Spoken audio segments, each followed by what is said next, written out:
उत्तर प्रदेश में झांसी के पास एक स्थान है ललितपुर। ललितपुर के पास ही एक गांव है, नाम है तालबैठ। बहुत पुरानी बात नहीं है।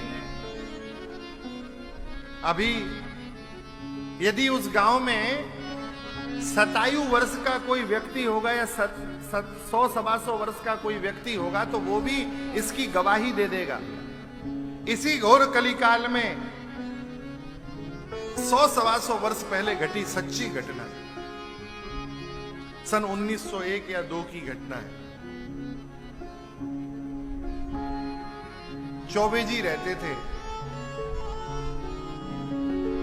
अत्यंत उदार मना चौबे जी, संतों का ब्राह्मणों का सम्मान करते, परम वैष्णव, रोज शरीर पे 12 तिलक धारण करते, खूब समृद्धशाली उनका घर परिवार वैभव। एक दिन अयोध्या से संतों की मंडली चली। पहले संतों की जमात चलती थी। संतों की मंडली अयोध्या जी से होती होती आई, तालबैठ से जा रही थी।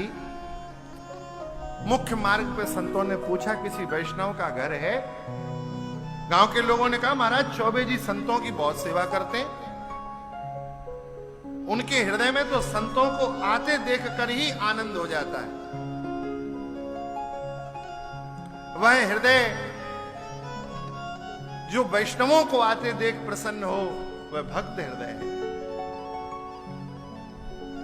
संतों को प्रसन्नता हुई।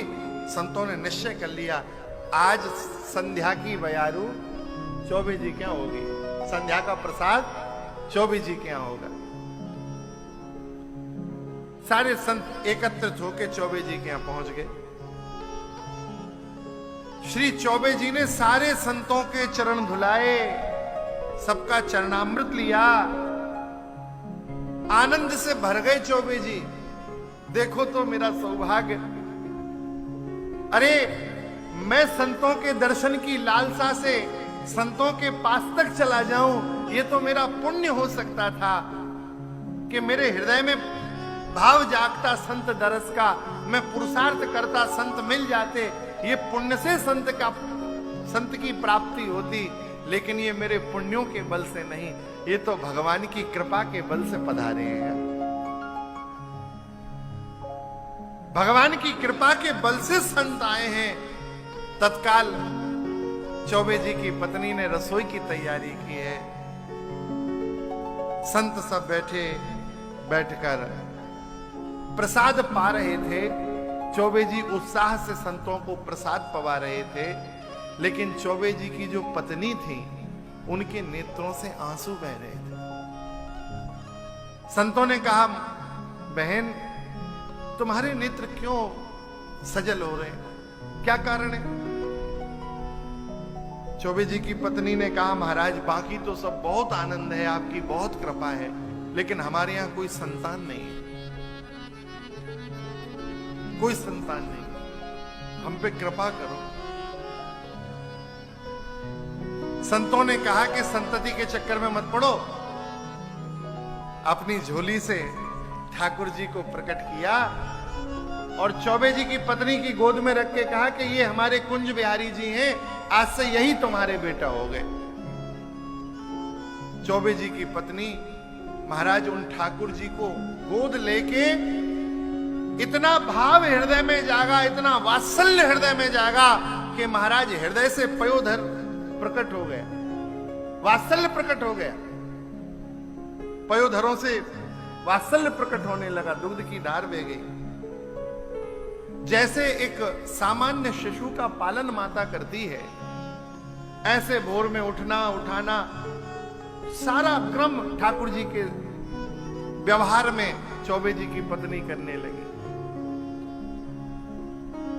एक दिन परिवार के लोग बैठे थे। एक भाई ने कहा भैया अब जीवन का चौथापन आ गया है, मृत्यु किस समय हो जाए पता नहीं, तो घर में बहुत बच्चे हैं, किसी एक बालक को गोद ले लो, आपके यहां तो कोई संतान है नहीं। और जैसे ही ऐसा कहा तो रसोई से चौबे जी की पत्नी बोली, बाहर आ गई, बोले सावधान, आपने कैसे कह दिया मेरे यहां कोई संतान नहीं? हमारा कुंजा बेटा हमारी संतान है, मैं उसे मेरा पुत्र मानती हूं, वो मुझे मां मानता है।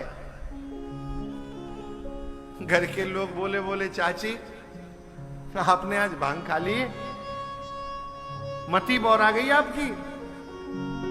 अरे भला अष्ट धातु की मूर्ति पुत्र हो सकती है? अग्नि देने वाला कोई सामने नहीं आएगा, आपकी अर्थी उठाने वाला कोई सामने नहीं आएगा। आपके संस्कार कौन करेगा? आपको तर्पण कौन करेगा? आपको पिंडदान कौन करेगा? अति निष्ठ होकर चौबे जी की पत्नी ने कह दिया, हमारा कुंजा बेटा हमारे सब कार्य को संभाल लेगा, हमें किसी की आवश्यकता नहीं।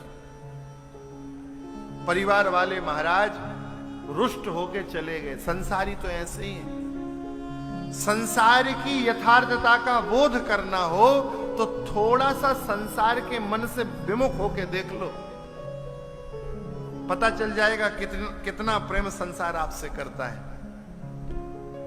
संसार तब तक ही आपसे प्रेम करता है जब तक आप संसार के काम के हो। अच्छा एक बात बताइए, किसी के घर में कोई पागल बेटा हो, उसके कभी मित्र देखे हैं आपने? किसी पागल का कोई मित्र होता है? क्यों नहीं होता? कहेंगे महाराज ये पागल हमारे किस काम का। अर्थात संसार आपसे प्रेम नहीं करता है, आप उनके कार्य के हेतु बन सकते हैं, आप किसी काम को साध सकते हैं उनके, इसलिए आपकी सामर्थ्य से प्रेम करता है। आज आप किसी काम के नहीं रहोगे, आपसे प्रेम करना संसार का बंद। जगत में और जगदीश में यह विशेष अंतर है। जगन्नाथ किसी काल में अपने जीव का हाथ छोड़ते नहीं हैं और संसार सदा जीव का साथ देता नहीं। समय व्यतीत हो गया, कुछ काल बाद चौबे जी समाप्त हुए। श्रावण का महीना था। चौबे जी बहुत धर्मनिष्ठ थे। सारा गांव एकत्रित हुआ, लेकिन घर के लोग नहीं आए, परिवार वाले नहीं आए चौबे जी के पास। घर के लोग नहीं आए, बाकी सब आए। थोड़ा प्रतीक्षा की, बाद में गांव के कुछ वरिष्ठों ने कहा कि अंतिम संस्कार के लिए प्रस्थान कराएं। चौबे जी को दिव्य उनका अंतिम आसन बनाया गया। सुंदर शोभा यात्रा, उनकी शव यात्रा निकाली गई। मध्य मार्ग में एक 9 वर्षीय कुमार अपने नेत्रों से झरझर आंसू बहाता हुआ और दौड़ा दौड़ा आया और आकर लिपट लिपट के रोने लगा। गांव के लोगों ने बोला, बेटा तुम कौन हो? बोले, मैं पास के गांव का हूं। मेरी सारी पढ़ाई लिखाई, रहना करना, भोजन पानी, सारी व्यवस्था चौबे जी करते थे। ये मेरे पिता जैसे थे। अभी जानकारी मिली तो आया।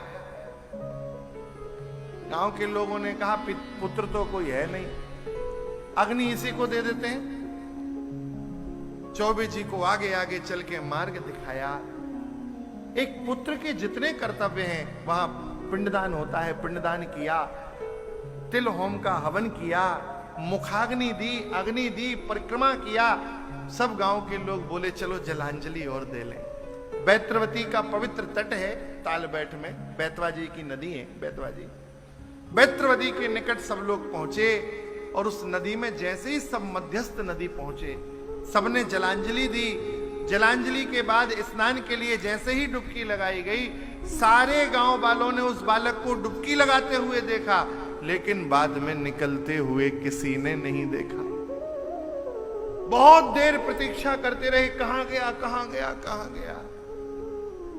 तब महाराज उस सभा का एक परिवार का एक व्यक्ति बोले, काकी कहती थी हमारे कुंजा बेटा हमारे सारे काम करेंगे। तुरंत पंडितों के साथ कुंज बिहारी जी के मंदिर गए। भैया जब कुंज बिहारी जी के द्वारों को खोला गया तो कुंज बिहारी जी के मंदिर में मुरली नीचे रखी हुई थी, शमशान की मिट्टी भगवान के हाथों से लगी थी और भगवान के वस्त्रों से पानी गिर रहा था, झरझर पानी बह रहा था, नेत्रों से आंसू बह रहे थे। ये दृश्य सबने देखा।